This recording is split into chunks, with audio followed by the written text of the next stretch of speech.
여러분 반갑습니다. 하늘 담은 교회라는 참 교회 이름이 너무 좋은 것 같습니다. 천국을 담은 교회, 천국 백성 같은 성도들이라 하는 그런 이미지가 떠오릅니다. 조금 전에 우리 목사님 말씀하신 대로 저는 경상도에서 자라났습니다. 부산에서 태어나서 부산에서 자라나다가 저희 아버님이 대구 영락교회에 심호하시게 돼서 대구로 올라와서 초등학교 4학년까지 중앙국민학교를 다녔습니다. 제가 기억하는 중앙국민학교는 아주 큰 학교였어요. 학생들이 많은 그런 학교였고, 또 대구 영락교회, 지금은 많이 달라졌겠지만 예전에 그 대구 영락교회 사택이 교회 안에 있어서 저희 집이 교회 안에 있었습니다. 그래서 참 교회 생활이 너무 즐거웠습니다. 주일날 아침 예배 드리고 이제 오후가 되면은 마당에 큰 그 네모를 크게 그려놓고요. 그 사다리 가이생이란 걸 했어요. 여러분 중에 고개를 끄덕이시는 거 보니까 그걸 아시는 분이 계신 것 같은데, 서울에서는 그걸 좀 못 봤는데, 이 사다리처럼 이렇게 띠를 그려놓고요. 이제 수비하는 편이 거기 들어가다 기다리고 있으면, 시작하면 한쪽에서 막 건너가는 거예요. 그래서, 타치가 되면 아웃이고, 그래서 끝까지 갔다가 한 사람이라도 살아 돌아오면 다 살아나는, 그게 얼마나 재미있었는지 모르겠어요. 그래서 이제 5학년 되면서 서울의 초등학교에 들어갔는데 아이들이 저한테 질문을 해요. 너 어디서 왔니? 이런 거 물었겠죠. 그러면 나 대구서 왔다. 그렇게 말했는지 저도 모르겠어요. 하여간 제가 뭐라고 얘기하면 깔깔대고 웃는 거예요. 재미있다고. 그래서 나는 서울말씨로 이렇게 하는데 그게 안 되는가 봐요. 그래서 제가 그냥 한 달 이상 말을 안 했습니다. 한동안 말을 안 하고 그랬던 기억이 납니다. 그때가 제 10살 때인데 60년이 흘러서 아까 말씀하신 대로 제가 3주 전에 은퇴를 했습니다. 1976년서부터 제가 교육전도사를 시작했으니까 46년의 목회를 했습니다. 제가 지나간 세월을 생각해 보면 좀 꿈과 같아요. 지나고 보니까 잠깐이에요. 하나님께서 너무나 참 많은 은혜를 주시고 여러 가지 일들이 이렇게 지나갔구나, 그런 생각이 듭니다. 제가 처음 평촌교회를 부임했을 때, 제가 이제 LA에서 이미 목회를 20년 했거든요. 평촌교회 처음 왔을 때, 제일 먼저 그 아픈 분이 이제 김집사님이라는 분이었는데, 췌장암에 걸리셨어요.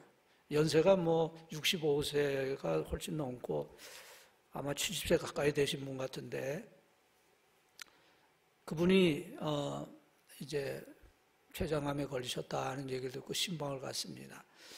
그래서 이제 예배를 시작해서 찬송을 부르는데 그분이 찬송을 부르질 않고 억울합니다, 억울합니다, 자꾸 그렇게 억울하다고 계속 그러는 거예요.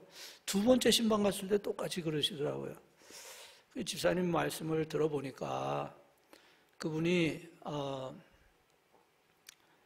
참 착하고 성실한 분이고 평생 그 한 회사를 위해서 그렇게 성실하게 일을 하셨더라고요. 그래서 그분이 이제 70이 가까워오는 분인데도 또 그렇게 어려운 암에 걸렸는데도 그 회사에서 그만두라고 그러지 않고 잘 치료하고 나오시라, 이제 그렇게 해주는 거예요. 그런데 그분이 교회에 직분을 가졌지만은 주일날 예배 드린 것 외에는 교회 일 한 것은 아무것도 없었습니다. 아마 그 집사님께서 내가 이제 은퇴를 하면 신앙생활도 좀 잘하고 아내하고 좀 시간도 가지고 교회 일도 좀 열심히 하고 그런 생각하셨겠지요. 그런데 어려운 병이 걸려버린 겁니다. 근데 그 집사님이 이렇게 죽음을 앞두게 되니까 하나님 앞에서 결산이 안 되시는 거예요. 평생 회사를 위해서 열심히 일했다. 뭐 그분이 이렇게 임원도 아닙니다. 그냥 그 관리직에 있는 분인데 어찌나 회사를 위해서 열심히 성실하게 일한 거는 있지만 그것만 가지고는 영혼을 위해서 별 의미가 없으신 거예요. 생각해 보니까 참 지난 날이 너무 억울하고 후회스러운 겁니다. 내가 왜 이렇게 중요하지 않은 일을 위해서 평생을 낭비했나 이런 생각이 너무 드시는 것 같아요. 그래서 이분이 그렇게 참 죽음을 앞두고 힘들어하던 그 모습을 보면서 제가 그때 그런 생각을 했습니다. 우리 교회에 이런 김 집사님 같은 분들이 참 많겠구나. 평생 이렇게 뭐 회사 일하고 직장생활 열심히 했지만 평생 이렇게 교회 직분은 가지고 있었지만 막상 하나님 앞에 가려고 하면 결산할 것이 없는 그런 분들이 많이 계시겠구나. 목회자로서 어떻게 하든지 그분들이 정말 하나님을 위해서 또 교회 일을 힘껏 하면서 하나님 앞에 설 준비를 잘 갖추시도록 도와드려야 되겠구나. 이제 그런 생각을 했던 기억이 납니다. 여러분, 우리가 교회 일을 할 수 있는 것, 교회를 섬길 수 있는 것, 항상 기회가 있는 것 아닙니다. 하나님이 기회를 주실 때 정말 하나님 앞에 최선을 다하면서 또 성도들 앞에서 잘 감당해야 되는 거예요. 여러분, 우리의 인생은 참 짧습니다. 우리의 남은 날이 그렇게 많지 않습니다. 여러분이 앞으로 몇 년을 더 사실 것이라고 생각하세요? 그것이 알고 싶으신 분은 인터넷 데스클락닷컴이라는 죽음의 시계, 데스클락, 죽음의 시계 데스클락닷컴이라는 데 들어가시면 여러분이 몇 년, 몇 월, 며칠에 돌아가시는지를 가르쳐 줍니다. 거기 들어가 보면은 이제 생년월일을 쓰게 돼 있고요. 남자인지 여자인지를 쓰게 돼 있고, 담배를 피는가 안 피는가를 쓰게 돼 있고, 그 다음에 키는 얼마인데 몸무게는 얼마다. 그걸 적으면은 수치가 나와요. 그 수치를 이제 다 이렇게 계산하면 4개의 그 캐러고리, 4종류의 그 종류가 나오는데, 하나는 노멀, 정상적인 경우, 두 번째로는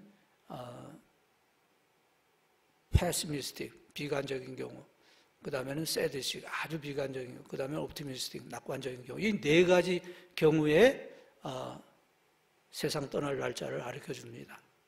그래서 뭐 저는 뭐 참 지금까지 수도 없이 많이 들어갔는데, 제가 죽을 날짜 이렇게 정상적 노말로 들어가 보면은 죽을 날이 언제냐? 2025년 11월 28일 화요일. 그리고 비관적이라는 데로 들어가 보면은요, 제가 죽은 날이 언제냐 하면은 2003년 9월 18일 목요일, 거의 20년 전에 죽은 거로 되어 있습니다. 그리고 거기 글씨가 나오는데 I'm sorry, but your time has expired. 미안하지만 당신 시간은 끝났습니다. Have a nice day. 좋은 하루 보내세요. 그런 글씨가 나옵니다. 그러니까 제가 이렇게 다른 사람들처럼 정상적으로 죽는다면 이제 얼마나 남은 거죠? 2025년 말이니까 3년이 있으면은 이제 저는 죽는다는 거죠. 이 세상 사람이 아니라는 거죠. 그러니까 대략 이제 여러분이 여기에 계신 분 뭐 35세인 분이 혹 계시다면 한 40년 남으셨다. 뭐 꼭 그렇게 살 수 있다는 보장은 물론 없지만 그래도 대략 그렇다는 거예요. 그 다음에 45세인 분은 한 30년 남으신 거고, 55세인 분은 한 20년 남으신 거고, 65세인 분은 한 10년 남으신 거고, 75세인 분은 이제 덤으로 사시는 겁니다. 사실 우리의 남은 날이 우리가 생각하는 것처럼 그렇게 많은 게 아닙니다. 하나님이 우리에게 주신 이 기회를 소중히 생각해야 됩니다.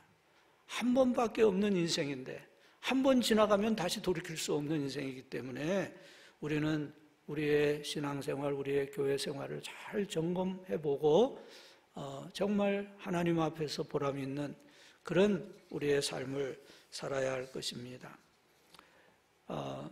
우리가 교회 좋은 직분자가 되기 위해서 필요한 두 가지가 있는데요. 하나는 추정력이고 또 하나는 지도력, 이 두 가지가 필요합니다.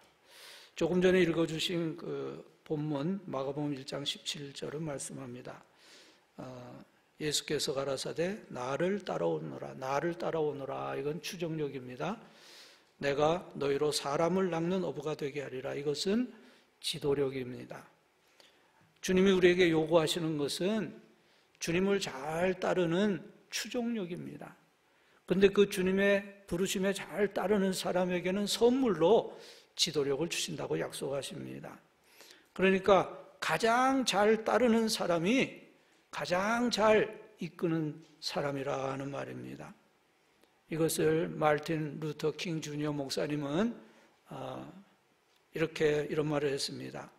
The best leaders are the best followers of Jesus. 예수님을 가장 잘 따르는 사람이 가장 좋은 지도자가 될 수 있다. 그런 말입니다. 주님 앞에서 자신을 겸손하게 낮추는 사람이 주님이 가장 높여주시는 사람이 된다는 것입니다. 그래서 이 지도력과 추정력이 같이 가는 것입니다. 지도력을 발휘하기 위해서는 동시에 추정력이 있어야 합니다. 예수님이 보여주신 지도력, 어떤 지도력입니까? 섬기는 지도력이었습니다. 예수님은 앞장서서 본을 보여주셨습니다. 제자들의 발을 씻어주시고 또 마지막에는 생명까지 내어주셔서 자신을 온전히 희생하셨습니다. 여러분, 모든 지도자는 다 추정력을 가져야 됩니다. 대통령이 아무리 대통령이라고 해도 국민이 원하는 게 무엇인지, 국민에게 필요한 것이 무엇인지를 잘 살피고 국민이 원하는 그 국민을 따를 줄 아는 지도자가 될 때 그 대통령이 좋은 대통령, 또 존경받는 대통령이 될 수 있습니다. 아무리 대통령이라도 그냥 자기 주장대로만 계속 하게 되면 좋은 그런 대통령이 될 수 없고 국민의 마음을 상하게 만들 것입니다. 여러분이 교회에서 부장으로 또는 부원으로 일을 하실 텐데 어떤 분이 정말 그 부서를 잘 이끌 수 있는 분입니까? 부원으로 있을 때 부장을 잘 돕고 부원들을 잘 섬긴 사람이 그분이 부장을 할 때 부장 일을 가장 잘할 수 있는 사람이라고 말할 수 있을 것입니다. 여러분, 교회에서 이렇게 부장으로 일하는 또는 위원장 명칭은 모르겠습니다만은 그런 분들은 그 부원들이 무엇을 원하는지, 그분들에게 정말 필요한 것이 무엇인지를 잘 살피고 그 부원들의 의사를 따를 줄 알아야 된다고 하는 것입니다. 지도력을 발휘할 뿐만이 아니라 추종력을 발휘해야 합니다. 여러분, 모세와 여호수아를 생각해 보세요. 여호수아는 모세의 시종으로 40년을 섬긴 사람이에요. 여호수아는 모세와 같은 그런 카리스마가 없습니다. 모세는 대단한 인물입니다. 모세는 바로의 궁중에서 자라면서 그 애굽의 최고 학문을 배울 뿐 아니라 국가를 경영하는 교육을 받은 사람이에요. 그리고 시내산에서 그 불꽃 가운데 하나님을 만난 다음에는 하나님과 직접 대화를 나눈 사람입니다. 모세를 통해서 10가지 재앙이 떨어지고 홍해가 육지처럼 갈라지고 또 광야에서 그 200만이 되는 그 많은 사람들이 끌고 나가는데 매일 만나가 떨어져서 백성들이 다 먹을 수 있었어요. 물이 없으면 바위를 치면 그 바위에서 또 물이 나왔습니다. 모세는 정말 대단한 인물이었어요. 그런데 여호수아는 그런 모세가 가진 그런 카리스마가 없었지만 40년간 모세를 섬기면서 또 모세를 도우면서 모세의 리더십을 배운 겁니다. 그리고 하나님이 그 여호수아와 함께 하시니까 가나안 정복의 그 위대한 사명을 여호수아가 잘 성취할 수 있었습니다. 잘 따르는 사람이었기 때문에 그가 놀라운 리더십을 가진 인물이 될 수 있었습니다. 여러분이 지도력을 가지려고 하면 먼저 추종력을 가져야 합니다. 추종력을 가진 사람이 가장 좋은 지도자가 될 수 있습니다. 위로는 주님의 좋은 추종자가 되고 또 교회에서는 영적인 지도자인 목사님과 함께 사역하는 좋은 추종력을 가진 여러분들이 되어서 교회에서 맡은 일을 잘 감당할 때 교회가 존경하는 좋은 지도자가 될 것입니다. 여러분, 예수님의 제자들을 생각해 보십시오. 예수님이 부르신 제자들을 보면 그 중에 그렇게 대단한 인물은 없었어요. 제사장 가문도 없고 대단한 스펙을 가진 사람이 없었습니다. 그저 다 평범한 사람들이었습니다. 그런데 왜 예수님은 그렇게 그 평범한 어부들이나 이 평범한 사람들을 주님의 제자로 부르셨겠습니까? 그분들이 정말 온 세상을 구원하는 천국 사업의 동력자들이 되었는데 그 이유는 한 가지예요. 그들은 좋은 추종자들이었습니다. 그들은 주님을 따라 나설 뿐 아니라 주님의 비전을 받아들였습니다. 예수님이 제자들 부르실 때 말씀하셨습니다. 나를 따라오너라. 내가 너희로 사람 낚는 어부가 되게 하겠다. 예수님의 목적을 그들에게 알려주셨고 그들은 그 예수님의 목적을 온전히 받아들였습니다. 제자들은 그 주님의 목적에 따라서 헌신하면서 모두 다 순교자들이 되었습니다. 예수님의 제자들이 평범한 사람들이었지만 시간이 흘수록 그들은 위대한 하나님의 종들이 되었습니다. 특별히 오순절에 성령 충만함을 받고 그들이 성령님의 능력을 힘입어서 놀라운 능력으로 전도하기 시작했고 교회에 참 위대한 사도들이 되었고 마지막에는 하나님 앞에 그들의 생명을 바치는 순교자들이 되었습니다. 추종력을 가진 성도는 주님을 온전히 따르기 때문에 영적인 성숙을 이루어 나가게 되고 또 성령의 사람이 되어서 능력 있는 사역자가 될 수 있습니다. 그래서 제가 오늘 두 가지로 말씀드리겠습니다. 추종자로서의 지도자는 어떤 사람이 되어야 되느냐, 그 다음에 지도자로서의 또 지도자는 어떤 사람이 될 것인가 한번 생각해 보겠습니다. 먼저는 추종자로서의 지도자입니다. 긍정적인 추종자가 되자 하는 것입니다. 여러분 저를 한번 따라 하시죠. 긍정적인 추종자가 되자. 거기 빌립보서 4장 13절 우리가 너무나 잘 아시는 말씀인데 함께 읽어봅니다. 예, 시작. 내게 능력 주시는 자 안에서 내가 모든 것을 할 수 있느니라. 여러분, 교회 직분자는 긍정적이어야 합니다. 제가 평생 목회를 하면서 많은 분들하고 같이 사역했죠. 긍정적인 분들도 있고 또 어떤 때는 좀 부정적인 분들도 있었습니다. 그런데 부정적인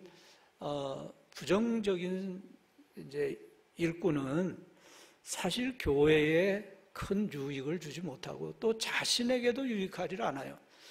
우리가 더 좋은 사람으로 우리의 행동이 변화되기 위해서는 세 가지 과정이 필요하다고 합니다. 다른 사람의 좋은 점을 관찰해야 되고 그것을 분석하고 그것을 자신에게 적용하는 겁니다. 그런데 다른 사람에 대해서 자꾸 이렇게 부정적이고 비판적인 그런 마음을 가지는 사람은 그 다른 사람의 장점을 보지 못하기 때문에 자신도 발전하지 못하는 거예요.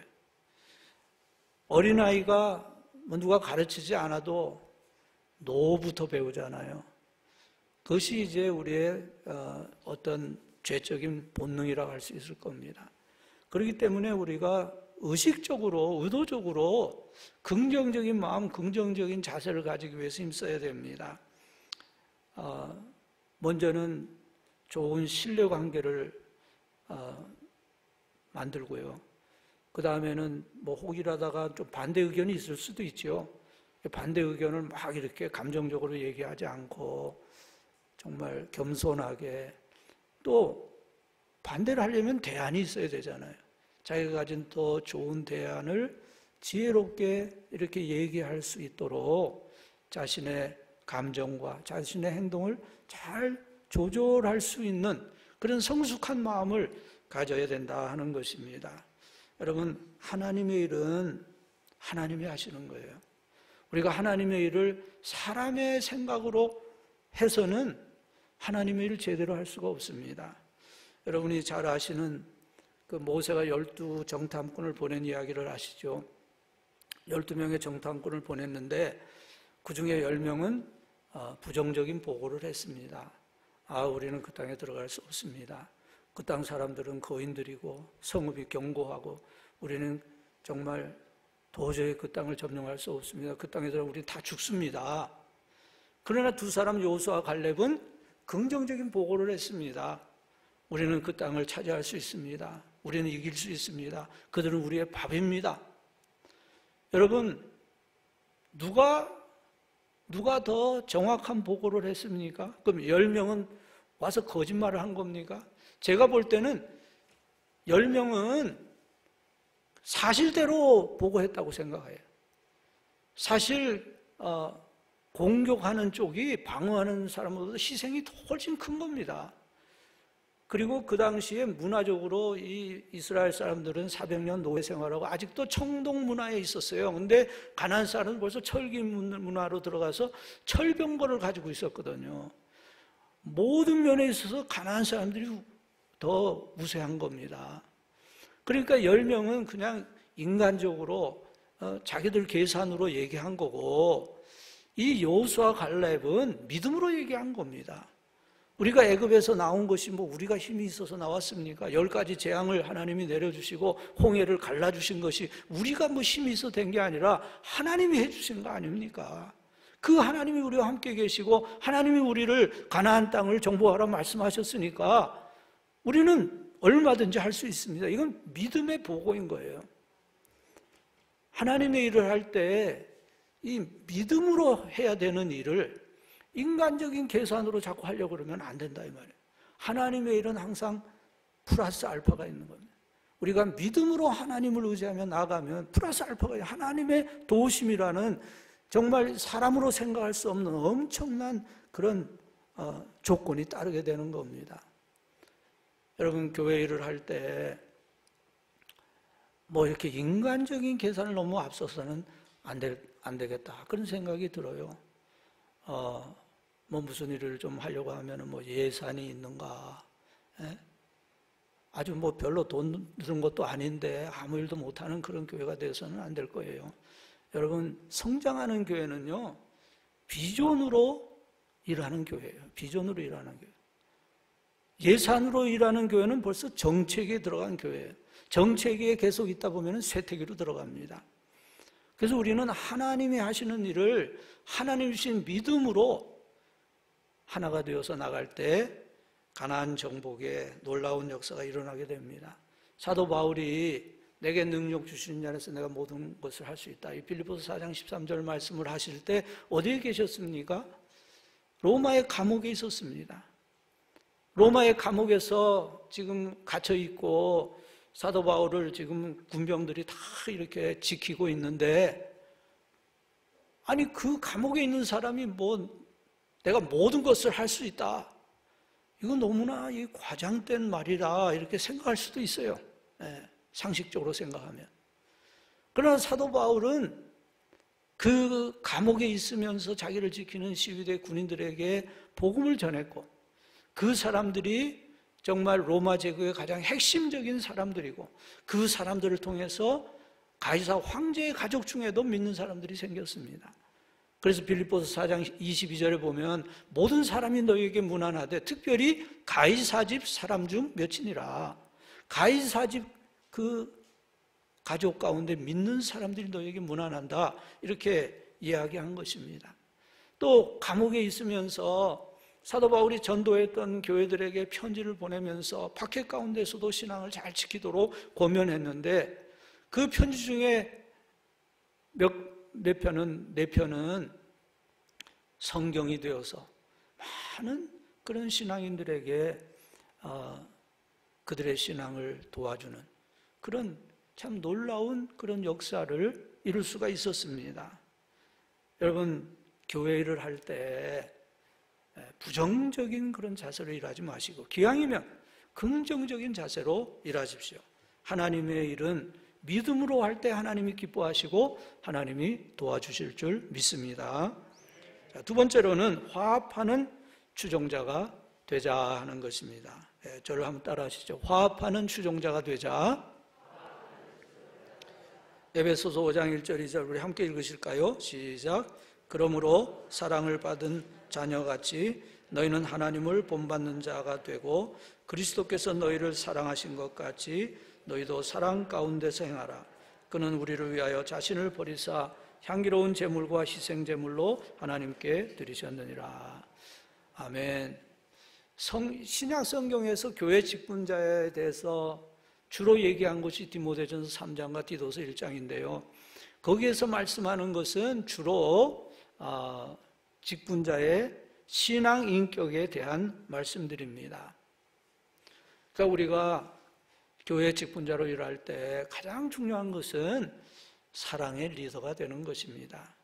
세상 지도자는 통솔력, 박력, 실력 이런 것이 필요할지 모르지만 교회 직분자는 그런 것보다도 좋은 성품을 가진 그런 지도자가 되고 일꾼이 되어야 합니다. 성품이 좋아야 됩니다. 온유하고 겸손하고 특별히 사랑이 많은 그런 분들이 교회에 좋은 일꾼이 될 수 있기 때문에 여러분들이 교회를 섬길 때 또 신앙의 지도자로서 항상 온유한 마음, 겸손한 마음, 사랑의 마음을 가지고 일하시길 바랍니다. 내가 먼저 이해해주고 내가 먼저 희생하고 내가 먼저 양보하는 마음으로 일하면 그 부서나 또 그 교회는 은혜로운 교회가 될 수 있습니다. 자, 이것에 대해서는 뒤에서도 또 나오기 때문에 넘어가겠습니다. 세 번째로는 책임감이 강한 추종자가 되자. 한번 따라 하시죠. 책임감이 강한 추종자가 되자. 책임감이 강한 추종자가 되자. 이사야서 6장 8절 우리 함께 읽으십니다. 시작. 내가 또 주의 목소리를 들으니 주께서 이르시되 내가 누구를 보내며 누가 우리를 위하여 갈고 하시니 그때 내가 이르되 내가 여기 있나이다 나를 보내소서. 주님을 잘 따르는 사람은 주님의 부르심에 잘 응답하는 사람입니다.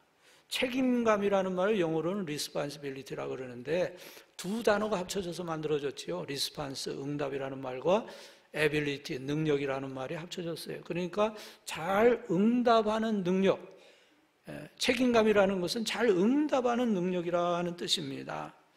그러기 위해서는 자원하는 마음이 있어야 됩니다. 제가 주님의 일을 하겠습니다. 주님이 어떤 일을 저에게 맡겨주셔도 제가 잘 감당하겠습니다.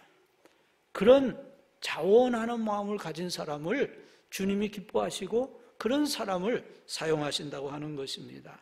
이 자원하는 마음, 이것을 영어로는 이니셔티브라고 얘기하는데요. 주도권이라고 이렇게 번역할 수 있습니다. 제가 이제 오래전 젊었을 때 영락교회 전도사로 4년 일을 했습니다. 그래서 2년 초등부 전도사로 일하고 또 2년 중등부에서 일하고 마지막 해는 이제 신방부 전도사로 이렇게 같이 일을 했는데요. 그때 초등부 전도사를 할 때 선생님이 60여 명 돼요. 60몇 명 정도 되는데 연초에 시작할 때는 다 학생들을 똑같이 나눠주는데 한 해가 지나서 연말이 되면은 어떤 선생님들은 꼭 그 열심히 일해서 막 이렇게 2배, 3배로 늘리는 선생님들이 있어요. 또 어떤 분은 또 연말이 되면 다 떨어뜨리고 한두 명밖에 안 남는 분도 계시고, 그렇게 떨어뜨리는 분은 사실 가르치는 교사의 은사가 없는 분이라 할 수 있겠죠. 근데 이 열심히 하는 분들 어떻게 하나 보니까요,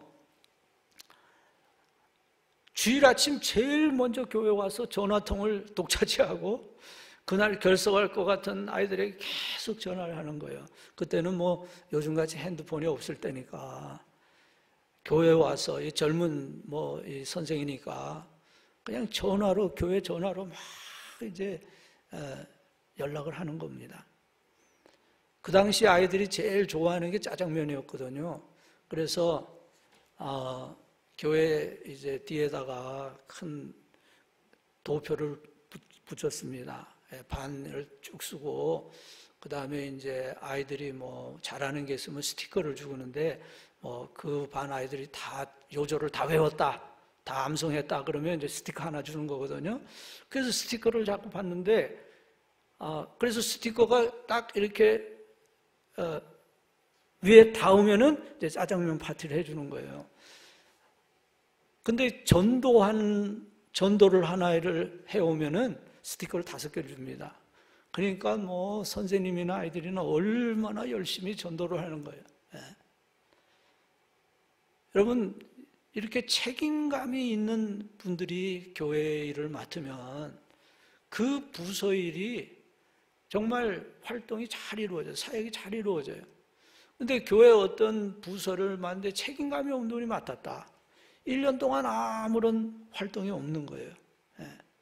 그러니까 우리가 정말 이 직분을 받는 것도 참 귀하지만 세상 일을 하는 것하고는 비교할 수 없는 영광스러운 직분이에요.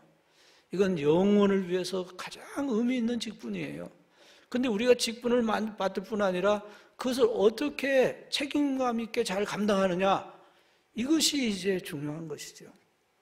그래서 이런 어떤 우리가 이 주도적인 그런 마음을 가져야 됩니다. 레이건 대통령이 어렸을 때 아주 친절한 고모님이 있었답니다. 그래서 이 어린 레이몬을 데리고 와서 구두방에서 구두를 하나 맞춰줬대요. 레이건 대통령이 참 미남 아닙니까? 어렸을 때도 이뻤나 봐요. 그래서 구두를 이제 맞춰주는데 그 구두방 주인이 물어봅니다. 이 구두 앞을 어떻게 해줄까?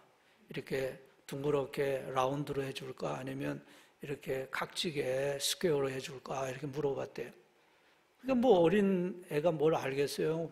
하고 대답을 못하니까, 그러면 내일이나 모레까지 결정을 해서 알려줘. 이렇게 하고 보냈어요.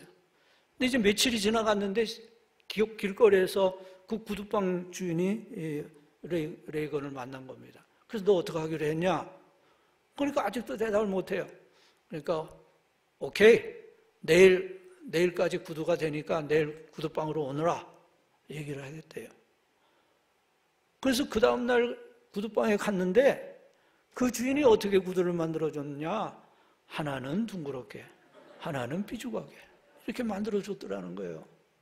레이건 대통령이 말합니다. 그때 저는 인생의 중요한 교훈을 배웠습니다. 내가 결정할 것을 내가 하지 않으면 다른 사람이 결정해버린다는 것을 배웠습니다. 이렇게 얘기하는 거예요. 하나님께서 나에게 주신 사명인데, 나에게 주신 직분인데 이건 내가 해야 되는 거예요. 내가 해야 될 일이 있는 겁니다. 물론 플러스 알파 하나님의 도우심이 있고 성령님의 도우심이 있지만 내가 맡은 이 일을 잘 감당하는 그런 책임감이 있어야 된다 하는 것입니다. 그래서 여러분들, 추종자는 이렇게 부르신 분의 뜻을 생각하면서 주님의 사명을 최선을 다해서 책임감 있게 감당하는 그런 자세를 가져야 합니다. 제가 목회를 하다 보니까요, 연말이 되면은 뭐 구역장 못합니다, 뭐 교사 못합니다, 이제 이런 분들이 나와요. 그럼 어떻게든지 또 설득해서 이제 해나가려고 하지만 여러분 생각해 보십시오. 세상의 그 어떤 일과 비교할 수 없는, 이것은 영광스러운 사명이고 하나님이 우리를 그렇게 하나님의 사람으로 직분자로 세워주셨다는 것이 너무 감사한 거죠. 우리가 이 직분을 잘 감당하면 영원한 상급이 우리를 위해서 예비될 줄 믿습니다. 그 다음에 이제 이끄는 자로서의 지도자에 대해서 좀 말씀드리겠습니다. 지도자는 어떤 사람인가? 좋은 영향을 미치는 사람이다. 뭐 좋은 영향이든 나쁜 영향이든지 영향을 미치는 사람을 지도자라 이렇게 부릅니다. 그래서 우리가 이렇게 주님의 교회를 섬길 때 이건 나 한 사람으로 끝나는 문제가 아니라 내가 맡은 부서를 변화시키고 사역을 변화시키고 교회를 변화시키는 그런 우리가 직분을 맡았기 때문에 우리는 정말 너무나 중요한 사람인 거예요. 너무나 중요한 사명인 겁니다. 여러분 옆에 앉으신 분에게 한번 얘기를 해보실까요? 집사님은 참 정말 귀한 분입니다. 정말 귀한 분입니다. 한번 얘기해 보세요.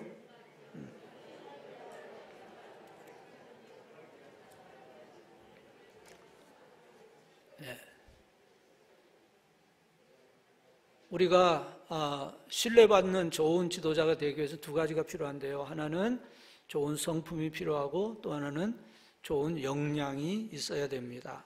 그러니까 사람이 좋아야 되고 그것뿐 아니라 또 능력이 있어야 합니다. 사람은 좋은데 능력은 부족하다. 그러면 조금 안타까운 리더가 되겠죠.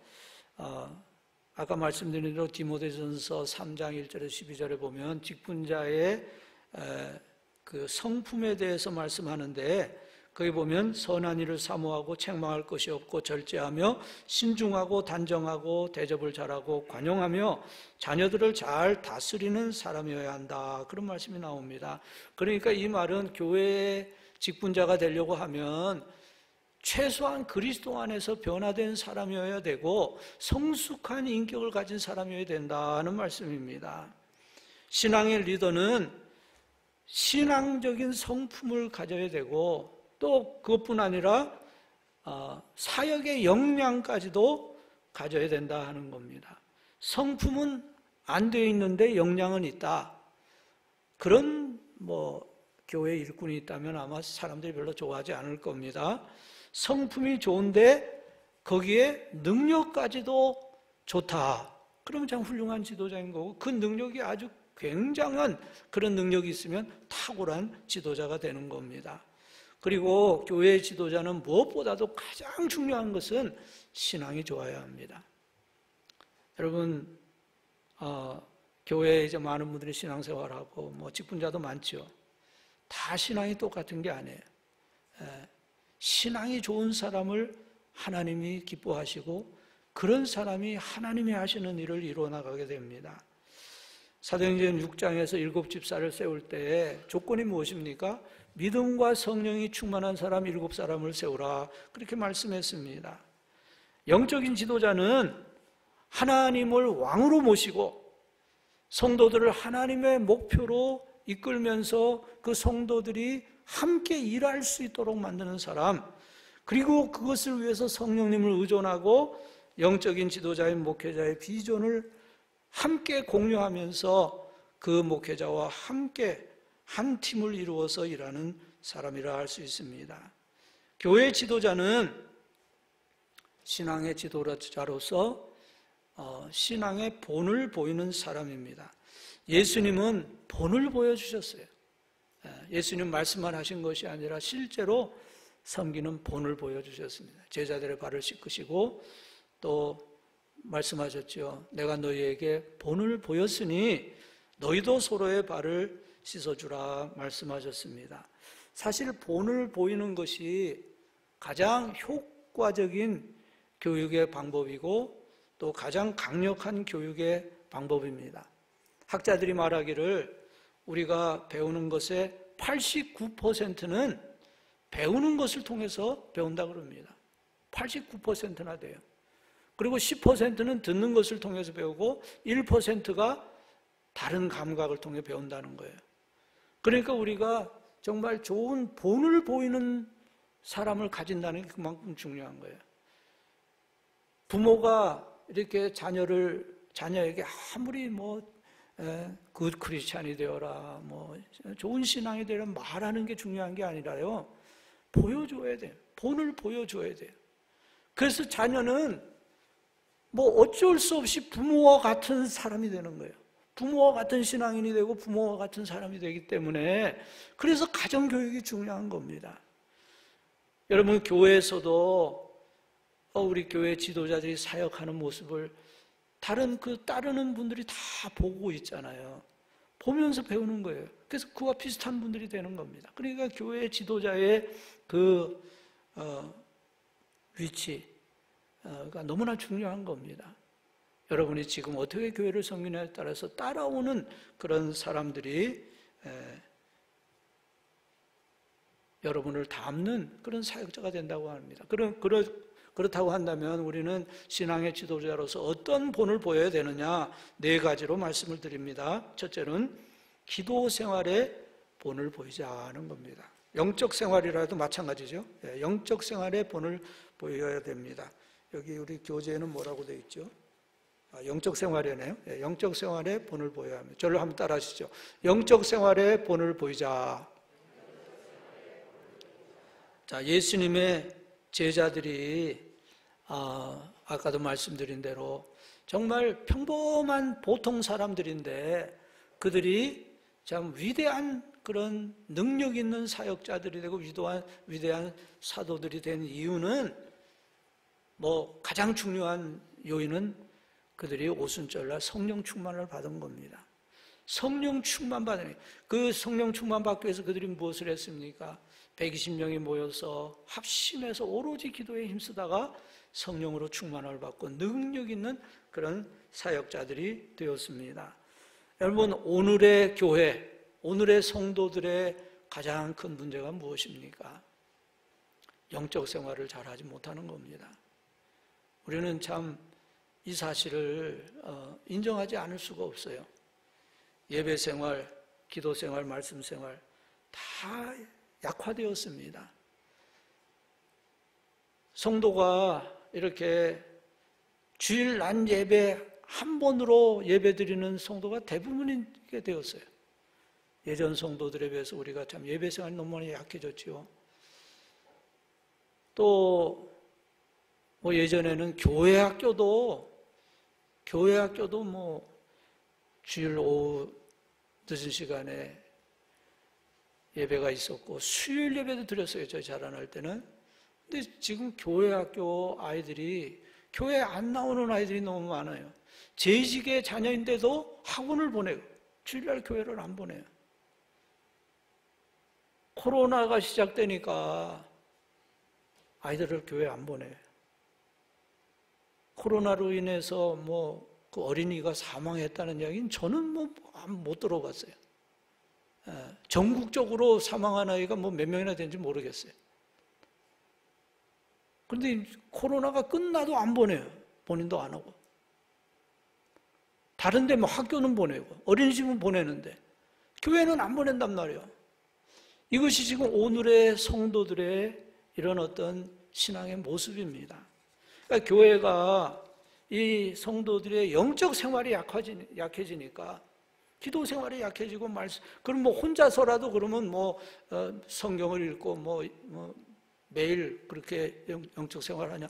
혼자서도 안 하니까 자연적으로 교회의 영적 능력이 약해지고 전도의 능력도 약해지고 봉사의 능력도 약해지고 교회가 전체적으로 무력해지고 있다고 하는 것이 문제입니다.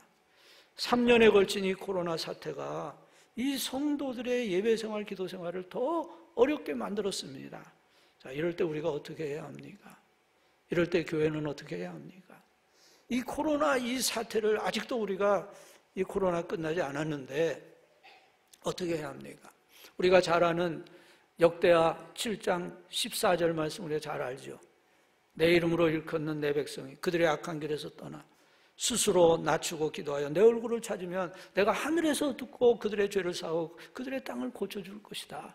이 영적 부흥에 대한 아주 중요한 구절이에요. 근데 우리가 이 구절은 잘 아는데 그 바로 앞 구절을 보면은 역대하 7장 13절을 보면 이렇게 말씀합니다. 혹 내가 하늘을 닫고 비를 내리지 아니하거나 혹 메뚜기들에게 토산을 먹게 하거나, 세 번째, 혹 전염병이 내 백성 가운데 유행하게 할 때에, 그때에 어떻게 하라고요? 14절 말씀대로 내 이름으로 일컫는 내 백성이 스스로 낮추고 하나님 앞에 기도하며 그 얼굴을 찾으면 내가 하늘에서 듣고 그 죄를 사하고 그 땅을 고쳐주시겠다, 그렇게 말씀합니다. 그래서 저는 이 구절이, 이 역대하 7장 13절 14절이 코로나 시대의 복음이다, 그렇게 생각합니다. 여러분, 지금 우리가 해야 할 일은 지금 코로나를 정말 극복하고, 코로나뿐 아니라 이 코로나 같은 삶의 여러 가지 어려움을 극복할 수 있는 가장 중요한 방법이 뭐냐? 여기서 네 가지를 말씀하셨죠. 첫째는 하나님의 백성들이 기도해야, 응답해야 된다는 거예요. 예. 내 백성이 기도하라고 말씀합니다. 믿지 않는 사람들은 이렇게 코로나가 어렵고 지금 삶이 어려운데 어떻게 해야 할지, 그 사람들 기도할 줄 몰라요. 하나님은 그들에게 기도하는 것을 요구하시지 않습니다. 기대하시지도 않습니다. 하나님의 백성이, 우리 신앙인이, 교회를 섬기는 직분자들이 응답해야 된다는 거예요. 두 번째로는 겸손한 자세를 가져야 됩니다. 스스로 낮추라고 말씀합니다. 왜 기도하지 않지요? 내가 내 힘으로 살 수 있다고 생각하니까 기도하지 않는 거죠. 그런데 나는 내 힘으로는 살 수 없습니다. 하나님의 도움이 없으면 못 삽니다. 그런 사람은 겸손하게 하나님 앞에 엎드리는 거예요.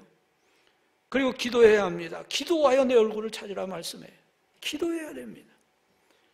네 번째는 회개해야 합니다. 그들의 악한 길에서 떠나서 내 얼굴을 찾으라 말씀합니다. 여러분, 우리가 어떻게 코로나를 극복할 수 있습니까? 개인적으로나 가정적으로나 교회적으로나 민족적으로 코로나를 이기고 하나님의 은혜를 회복하기 위해서는 영적 생활을 회복해야 된다 하는 겁니다. 이것은 우리 모두에게 너무나 중요한 문제입니다. 에드윈 오라고 하는 사람이 있는데요, 이분이 교회 역사상의 모든 부흥운동을 연구한 사람입니다.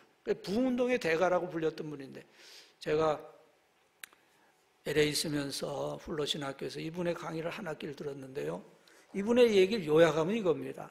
모든 부흥운동, 역사상 모든 부흥운동은 기도회를 통해 시작되었다는 겁니다. 그러면서 말합니다. 하나님이 어떤 새로운 일을 하려고 하실 때 하나님은 항상 그들을 기도하게 하셨다. 1859년에 웨일즈의 부흥운동이 일어났는데 이것도 마찬가지예요.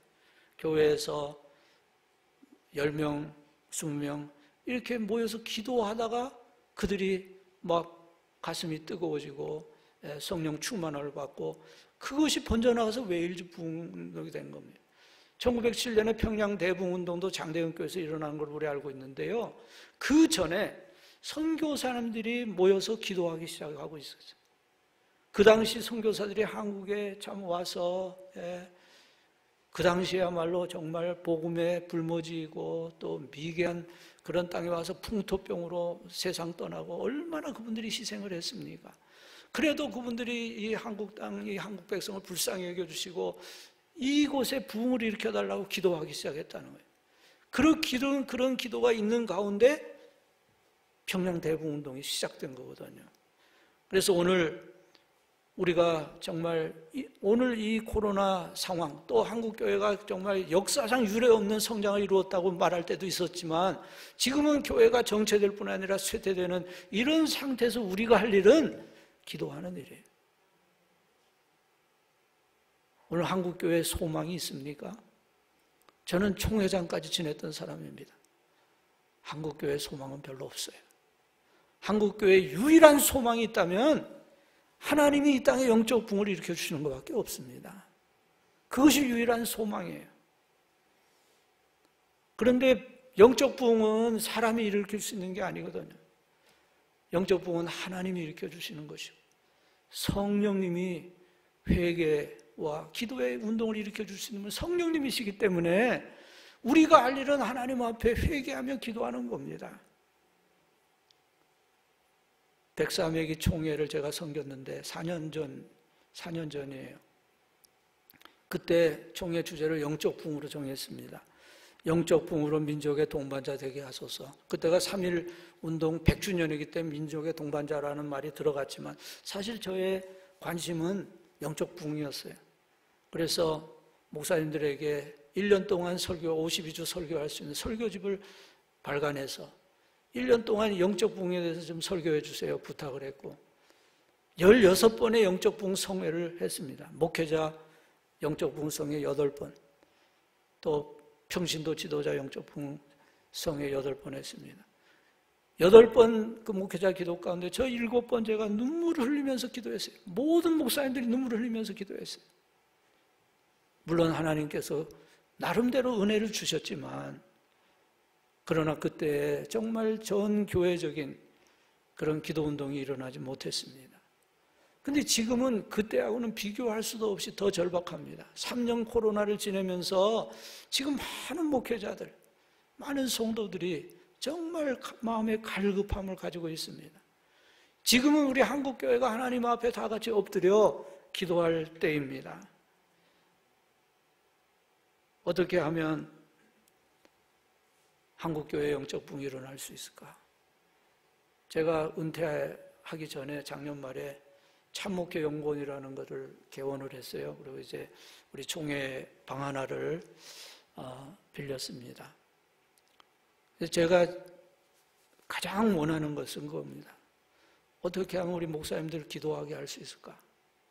어떻게 하면 성도들 기도하게 할 수 있을까? 근데 이것이 너무나 힘든 일이라는 걸 제가 너무나 잘 알거든요.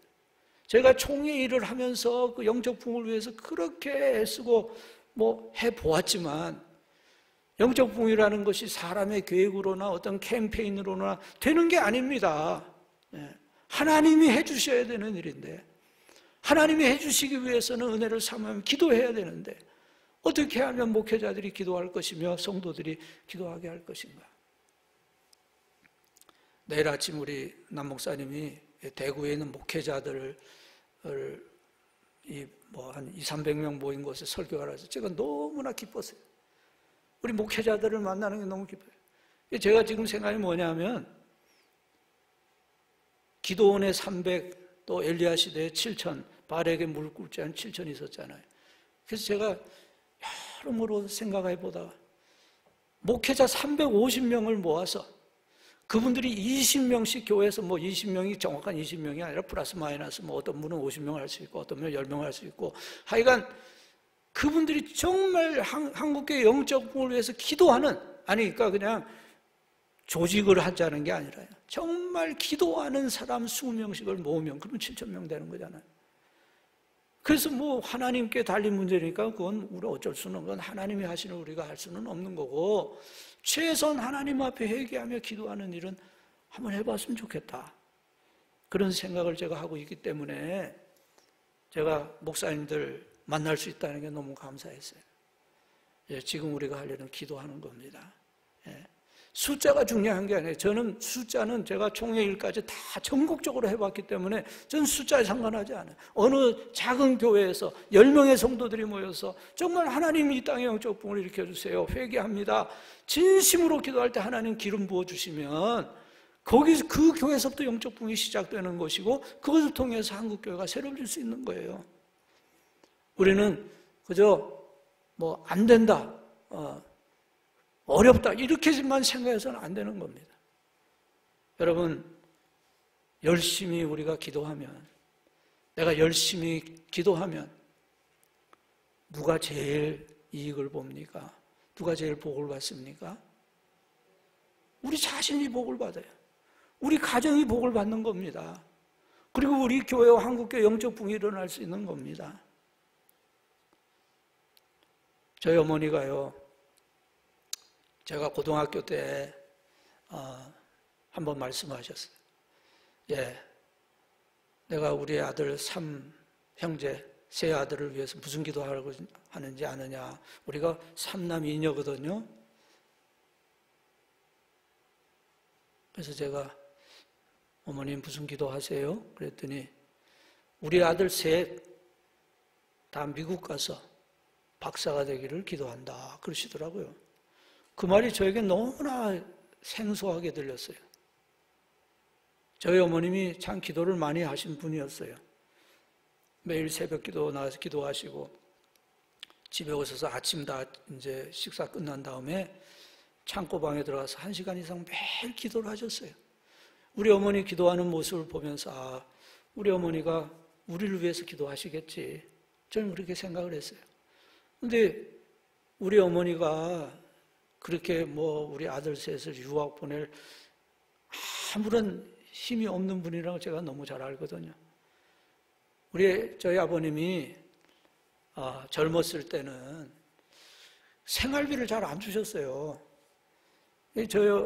우리 아버님 때는 그 목사님들이 좀 그런 경향이 있었던 것 같아요. 생활비 받은 거 다 그냥 책방에서 그냥 지게로 책을 가지고 들어오세요.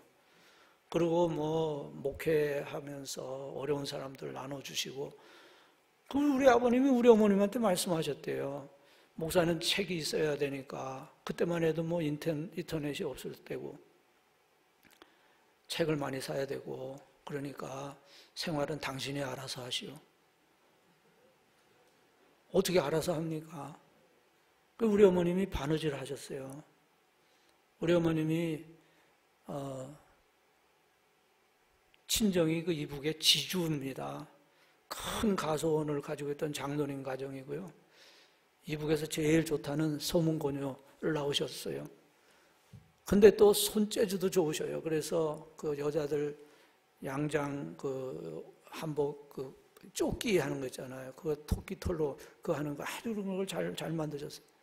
그래서 우리 어렸을 때 제가 이제 제일 맞은데 제일 어린 동생 둘은 끈으로 저쪽에다가 묶어놓고, 제가 이제 어머니 뭐 그 인두를 지져야 되고 하니까는 불을 피우고 하시거든요. 가까이 가면 안 되니까 저는 지키는 걸 했어요. 그리고 뭐 그 후에도 우리 어머니는 항상 돈이 없으셨어요.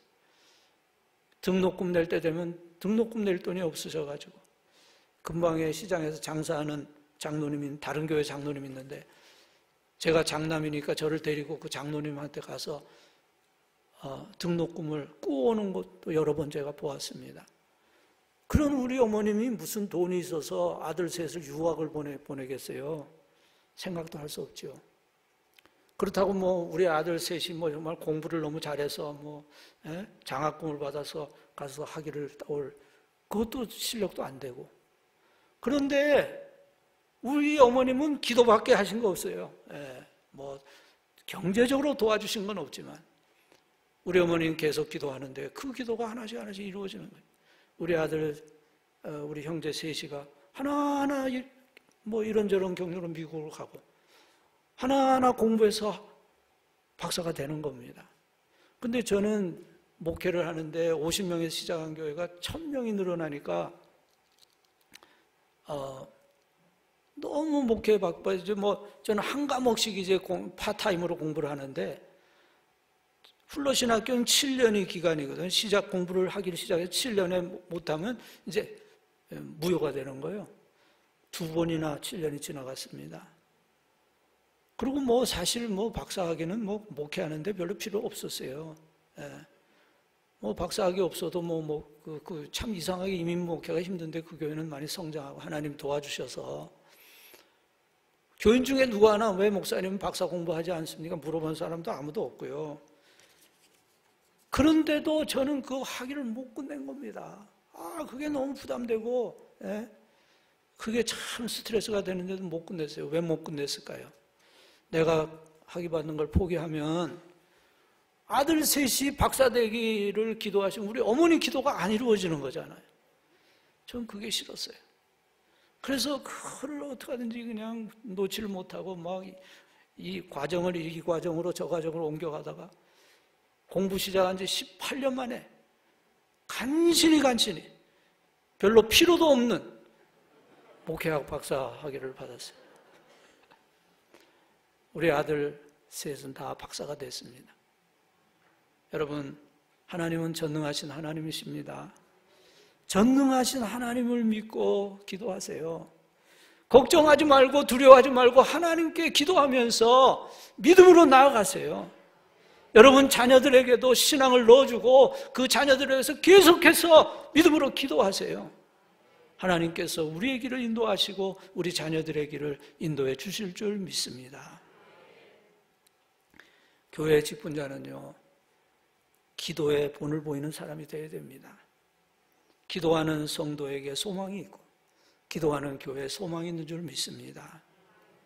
두 번째로는 봉사생활에 본을 보여야 된다는 겁니다. 봉사생활에 본을 보여. 한번 저를 따라하시죠. 봉사생활에 본을 보이자. 교회 직분은 일하라는 직분이에요. 교회 직분은 사실 명예직이 아닙니다. 일하는 직분인데 교회 직분을 안 받으려는 사람 보면 참 저는 답답해요. 아이고, 교회 직분 안 받는 게 무슨 굉장한 뭐 자존심을 지키는 건지 뭔지 모르겠는데 하여간 그 직분 안 받는 사람도 참 답답하지만 또 직분을 받아놓고 일 안 하는 사람은 그것도 문제입니다. 그 직분을 받았는데 일 안 하면 그건 직무유기잖아요. 하나님 앞에 설 때 할 말이 없지 않겠어요? 그런데 우리가 교회 봉사를 하는 것이 중요한데 교회 봉사에 두 가지 종류의 봉사가 있습니다.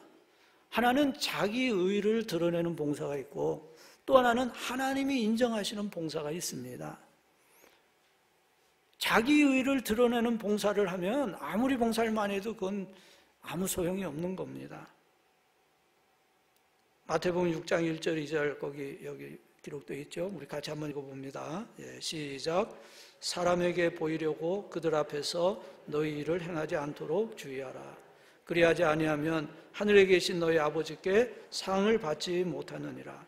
그러므로 구제할 때 외식하는 자가 사람에게서 영광을 받으려고 회당과 거리에서 하는 것 같이 너희 앞에 나팔을 불지 말라. 진실로 너희에게 이르노니 그들은 자기 상을 이미 받았느니라. 아멘. 자기 의를 위한 봉사가 있어요. 하나님이 인정하시는, 주님이 인정하시는 봉사가 있어요. 차이가 무엇입니까? 제가 한번 설명해 보죠. 자기 의를 위한 봉사는 자기의 노력으로 하는 봉사입니다. 그래서 막 계획을 세우고, 뭐 계획도 기왕이면 크게 세우고, 막 노력해서 하는 봉사예요.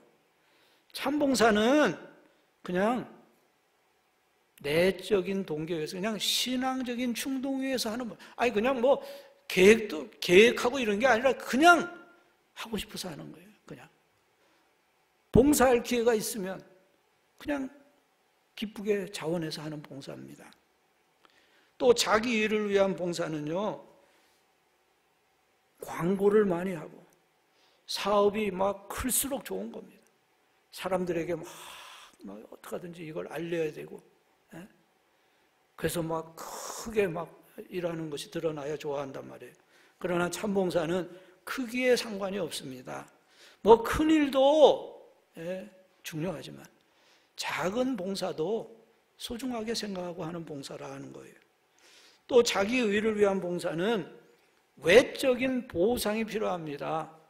어떤 성과가 있어야 됩니다.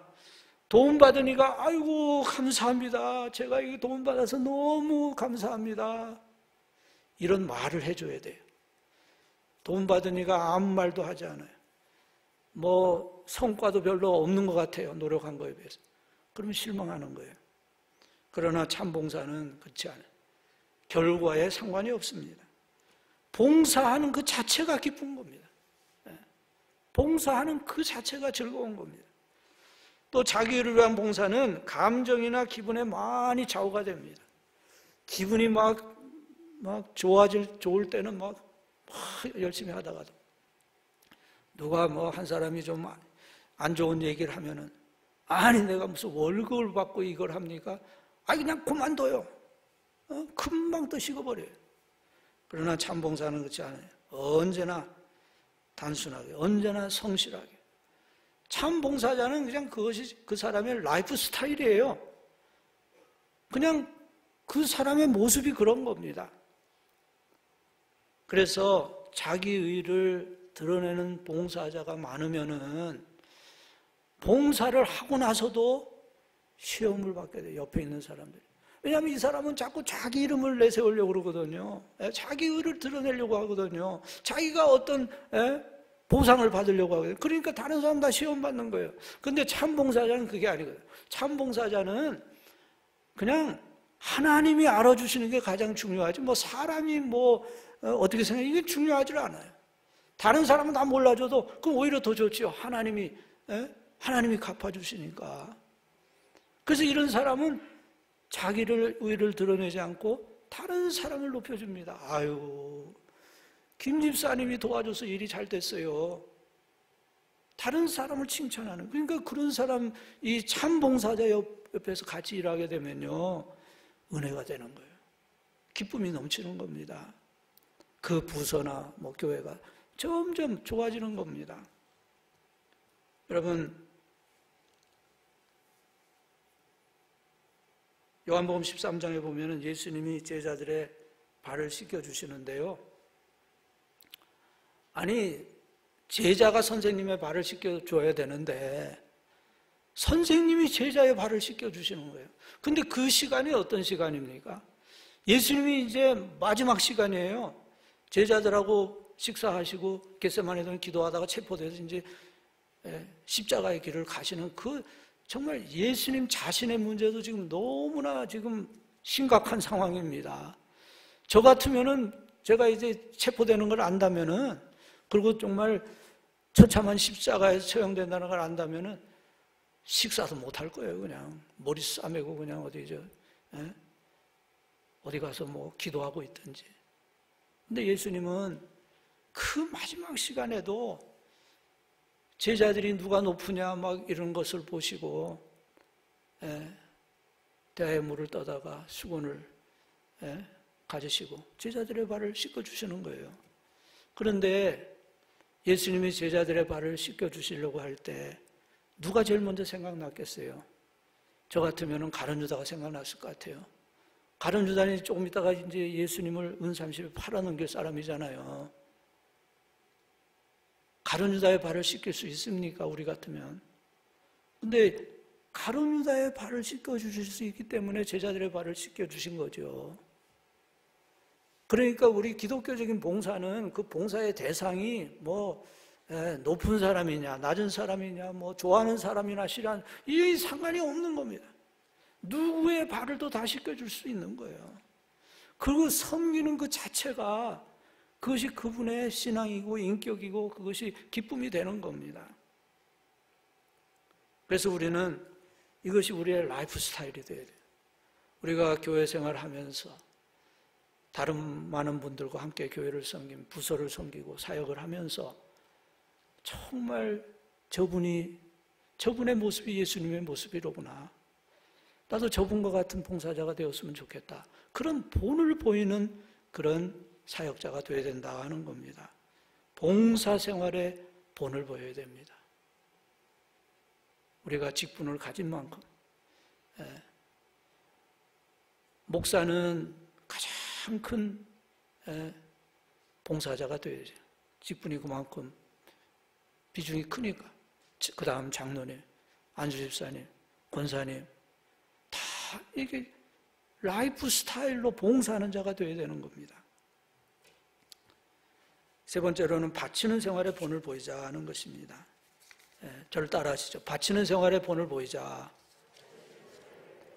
여러분, 헌금의 기준이 무엇입니까? 헌금의 기준이 11조죠. 말라기 3장 8절에 사람이 어찌 하나님의 것을 도둑질하겠느냐. 그러나 너희는 나의 것을 도둑질하고도 말하기를 우리가 어떻게 주의 것을 도둑질하였나이까 하는도다. 이는 곧 11조와 봉헌물이라.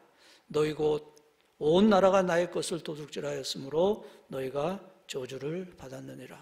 여러분이 성경을 열심히 읽으시는 분이라면 구약 성경에서 또는 신약 성경에서 얼마나 헌금을 많이 강조하시고 특히 11조를 강조한다는 걸 아실 겁니다. 그러면서 10절 말씀, 여기 10절은 적혀 있으니까 우리 같이 읽습니다. 말라기 3장 10절 시작. 만군의 여호와가 이르노라. 너의 온전한 11조를 창고에 들여 나의 집에 양식이 있게 하고 그것으로 나를 시험하여 내가 하늘 문을 열고 너희에게 복을 쌓을 것이 없도록 붙지 아니하나 보라. 여러분 이 말씀을 믿으십니까? 성경이 하나님의 말씀을 믿는다면 이 11조의 약속도 믿으십시오. 하나님께 열의 하나를 드리지만 나머지 아홉도 다 하나님의 것이에요. 그러나 우리는 열의 하나만 드리면 하나님께서 내 삶의 모든 필요한 것을 주시겠다, 하나님이 약속하시는 겁니다. 요즘 어떤 이들은 11조는 구약의 율법에 말씀한 거 아닌가? 지금 우리는 은혜 시대에 사는데 11조를 꼭 해야 되나? 그렇게 생각하는 사람들도 있는 것 같아요. 여러분 한번 생각해 보세요.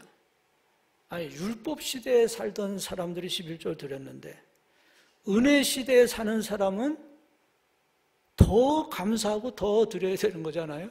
은혜 시대에 산다고 해서 더 이렇게 하나님께 드리는 것을 깎는 게 맞습니까?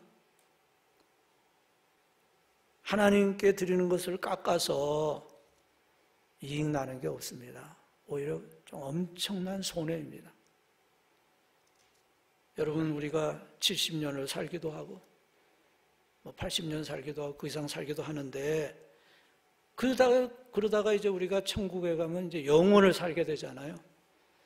70년, 80년이 아니라 70억 년, 80억 년이 아니라 영원을 살게 되는데 우리가 하나님께 드린 것들이 그 영원을 통해서 우리에게 보상으로 오게 된다는 겁니다. 어린 소자에게 냉수 한 그릇 준 것도 결코 하늘에서 상을 잃지 않는다, 주님 말씀하셨잖아요. 이 냉수 한 그릇 주는 게 이게 아무것도 아닌데, 아니 이 냉수 한 그릇 준 걸 가지고 영원토록 보상을 받는다고 생각해 보세요. 얼마나 이게 엄청난 보상입니까? 하나님 앞에 드리는 것, 이것은 정말 가장 큰 투자입니다. 제가 이민 목회할 때 부부가 이제 1.5세인 분이 계셨어요. 1.5세라는 거는 일찍 초등학교 때나 이렇게 와서 한국말도 할 줄 알고 영어도 잘하는 그런 사람이 1.5세라고 합니다. 그 부부는 정말 좋은 직장에 다녀요. 두 사람이 다 좋은 직장에 다니고 있어요. 아주 생활에 여유가 있는 그런 집사님 가정이에요. 그 가정에서 이제 모임을 했는데 그 남편 집사님이 저한테 조용하게 물어요. 목사님, 11조를 꼭 해야 합니까? 그래서 제가 이렇게 여쭤봤어요.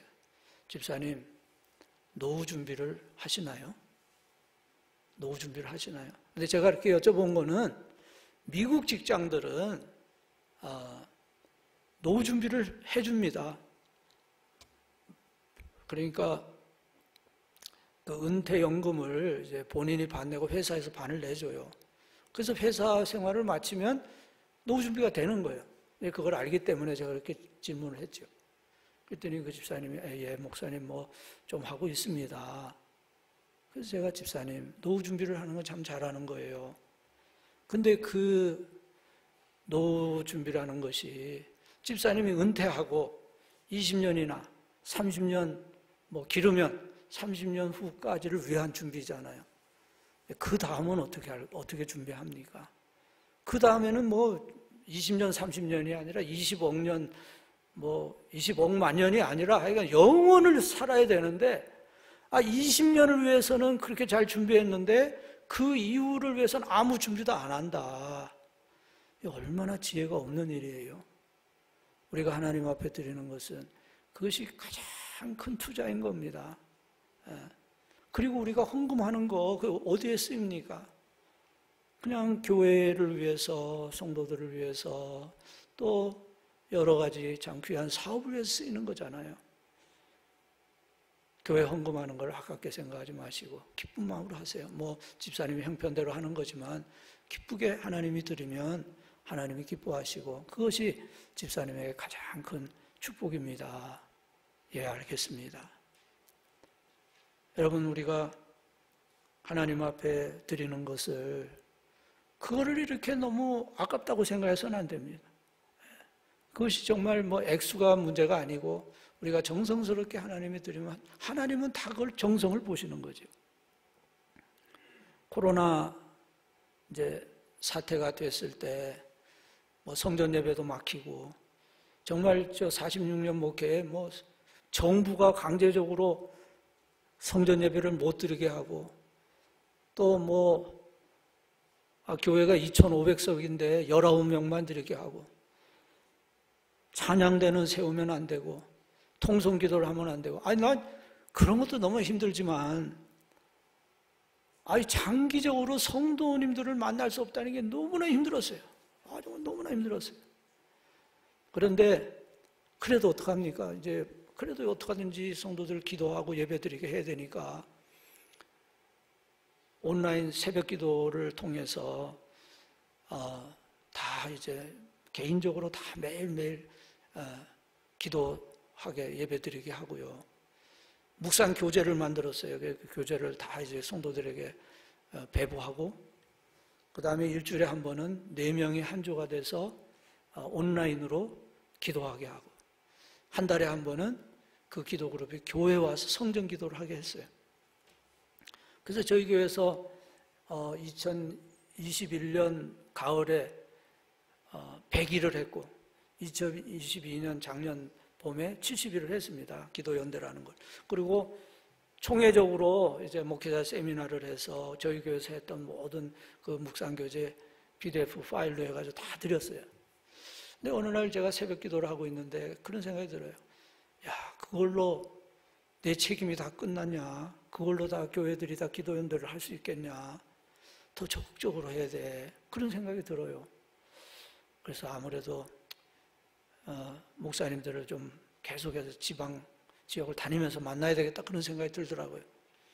그래서 17개 지역에서 목회자 간담회를 했어요. 그래서 기도연대를 이제 소개하고 또 하는데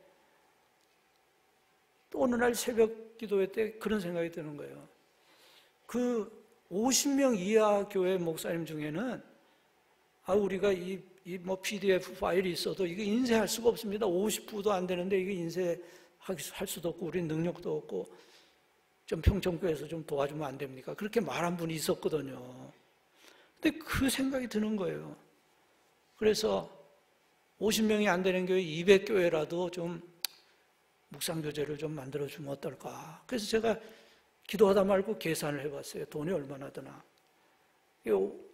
200교회가 50권이면은 10,000권인데, 신약 한 권, 구약 한 권, 2권이거든요. 이거 합치면 20,000권이잖아요. 근데 한 권에 2,000불씩 단가가 들어요. 그러면 4,000만 원이더라고요. 그래서 우리 총회 9,300교회 중에 200교회만 도와주려고 해도 4,000만 원이 드는구나. 4,000만 원이 적지 않은 돈이구나 하는 생각도 들지만 또 우선 내가 100만 원 헌금하고 교인들에게 한번 얘기나 해보자 그런 생각이 들었어요. 그럼 그때는 사실 코로나가 완전히 회복이 안 됐을 때예요. 그런데 제가 설교하면서 한번 얘기를 했어요. 작은 교회 목사님들은 이렇게 기도연대를 하고 싶어도 교재를 만들 수 없다고 하니 여러분 혹시 감동되면은 헌금 좀 하세요. 그렇게 제가 심각하게도 얘기 않고 지나가는 말을 했는데 2부 예배 끝나고 전화가 왔어요. 주일날 별로 전화가 안 오는데 그날 따라서 제가 전화를 받았습니다. 그랬더니 목사님 제가 아무개 집사입니다. 그러는데 다행히 제가 그 집사님 이름이 생각이 나서 집사님 웬일이세요? 목사님 제가 2,000만 원 헌금하겠습니다. 그러는 거예요. 깜짝 놀랐어요. 그래서 아이고 집사님 지금 다 어려운데 괜찮겠어요? 그 정도 할 수 있습니다. 그래. 근데 그냥 그 한 주간 동안에요. 새벽 기도에 5,000만 원이 헌금이 들어오는 거예요. 저는 한번 교회에다가 광고하고 헌금을 할까 했는데 헌금을 안 했죠. 한 달 내로 1억 원이 넘게 들어왔어요. 헌금이. 그래서 이제 묵상교재를 많이 만들어서 17지역 다니면서 그냥 묵상교재를 다 드린 거예요. 원하는 교회 다 드렸어요. 저희 교회는 사실 부자가 없어요. 다 비슷비슷한 분들이에요. 근데 우리 교회가 그동안 한 2, 3년 동안을 한국교회 영적 부흥을 위해서 기도해 왔거든요. 아직 코로나도 잘 회복이 안 되고 교회도 어수선한 때였지만 한국교회 영적 부흥을 위해서 기도하던 성도들이기 때문에 이건 중요하다. 이거는 우리가 도울 수 있는 일이고 도와야 된다.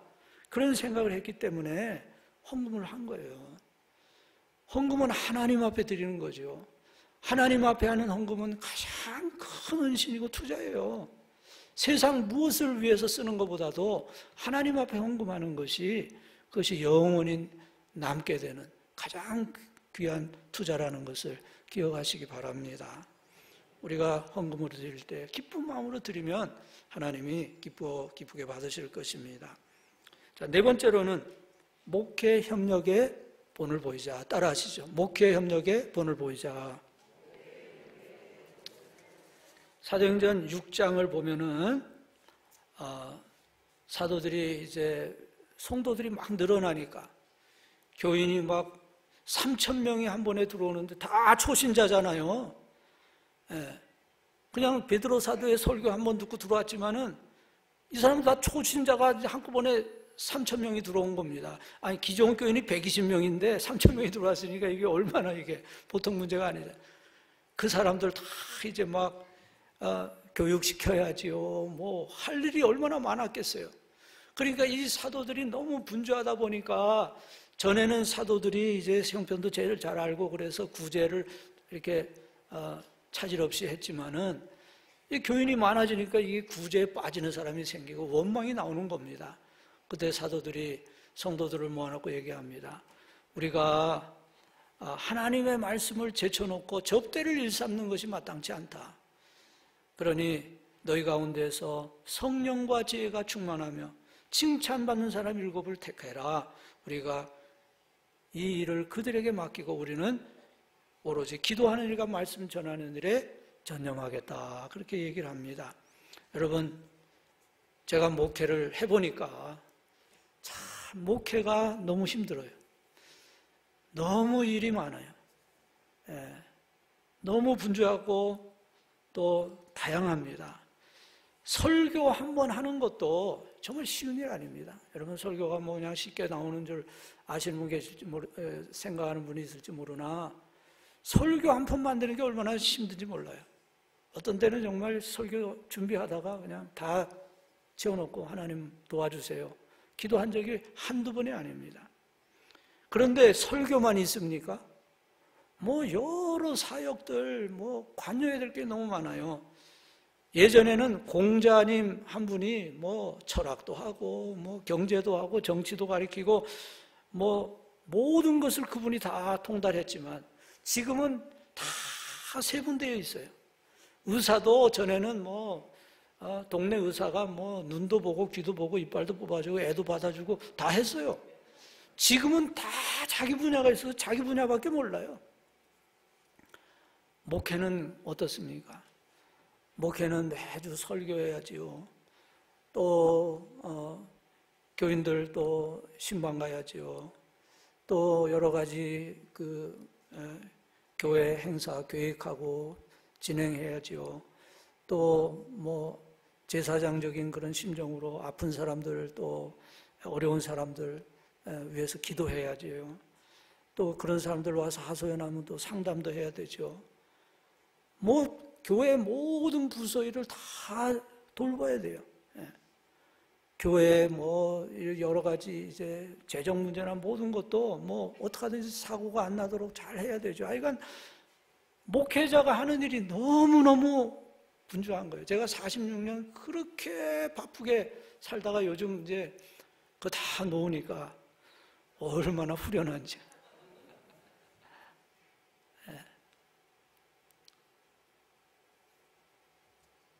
여러분들이 목회자를 도와드려야 돼요. 목사님 혼자 감당할 수 없어요. 어떻게 도와드릴 수 있습니까? 어떻게 도와드릴 수 있을까요? 예? 기도로 도와드릴 수 있고 또 도와드릴 방법이 없습니까? 예. 사역을 열심히 해주는 게 도와드리는 거죠. 목사님 혼자 못하니까 아니 이제 목사님은 이제 코치하는 거고 사역은 여러분들이 하시는 거죠. 여러분들이 각 부서에서 사역을 잘 하시는 게 목회자를 돕는 거고, 좋은 아이디어를 주는 거예요. 제가 참 제일 좋아했던 교인들이 어떤 교인들이냐면 저한테 카톡을 보내줘요. 목사님 설교 예와 좋은 게 있어서 보내드립니다. 이런, 더구나 또 유머, 설교 유머는 진짜 힘들어요. 시중에 돌아다니는 유머는 다 설교에 못 써먹는 거예요. 그런데 설교에 써먹는 유머 이렇게 보내주는 그런 분들도 참 고맙고요. 또 목사님의 생활을 여러분이 도와줄 수도 있죠. 뭐 여러분이 아니라 또 교회 리더들, 장로님들이 도와주실 수 있죠. 제가 작년 말에 은퇴했는데 교회에서 참 잘해주었어요. 아파트 살 돈도 주시고, 제가 50이 넘어서 한국 들어왔기 때문에 총회 연금이 없습니다. 그래서 제가 평생 살 생활비도 교회에서 채정을 해줬어요. 너무 감사하죠. 근데 저희 장로님들이 참 좋으셔서 미리 준비를 해주셨어요. 이제 목사님 은퇴하고 새 목사님 오시면 사택도 마련해야 되는데 비전 헌금이라고 정해서 매년 1억 원씩을 적립을 했어요. 5년간.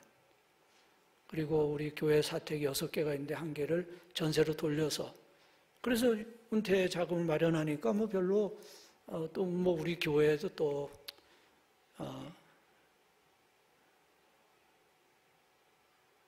능력이 있으니까 그렇게 잘 될 수 있었어요.